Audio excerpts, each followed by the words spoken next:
পুরনো প্রবাদ বাক্যের প্রতিফলন। সর্প নিয়ে যে খেলে, সর্পই তাকে গেলে। বিশেষ প্রতিনিধি পাঠানো তথ্য ছবিতে এএনবি মাল্টিমিডিয়া প্রতিবেদন। শেরপুরে সাপের কামড়ে ওঝার মৃত্যু।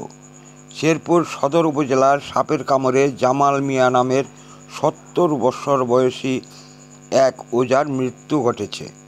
শুক্রবার সন্ধ্যার দিকে উপজেলার কামারেরচর ইউনিয়নের ডোবারচর গ্রামে এই ঘটনা ঘটেছে।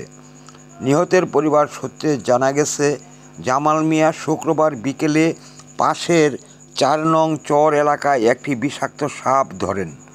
এ সময় অসাবধানতার কারণে সাপটি তার হাতের আঙ্গুলে দংশন করে। ঠিক এখন গুণে মানে রুচিতে আরও এগিয়ে।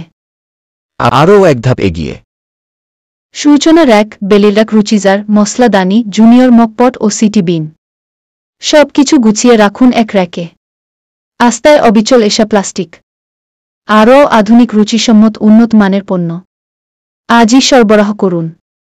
এসা প্লাস্টিকের যে সমস্ত পণ্য বাজারে পাওয়া যাচ্ছে, প্রয়োজন যেখানে, পাশে থাকার প্রত্যয় এসা ডেকোরেটর চেয়ার।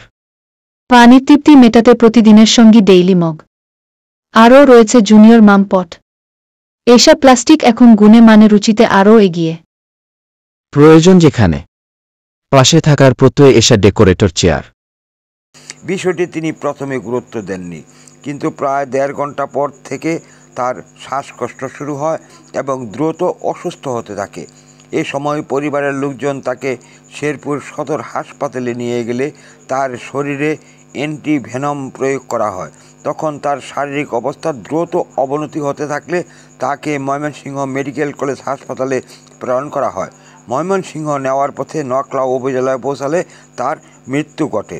এ বিষয়ে শেরপুর সদর হাসপাতালের তত্ত্বাবধায়ক ডাক্তার সেলিম মিয়া বলেন, অ্যান্টিভেনম প্রয়োগ করার পরেও ওঝা জামালের মৃত্যু বেদনাদায়ক। তার চিকিৎসা প্রদানের ক্ষেত্রে কোনো প্রকার অবহেলা হয়েছে কিনা তা খতিয়ে দেখা হচ্ছে। এএনবি নিউজ পঞ্চমুখী সমাজ উন্নয়ন সংস্থার একটি মাল্টিমিডিয়া প্রতিষ্ঠান।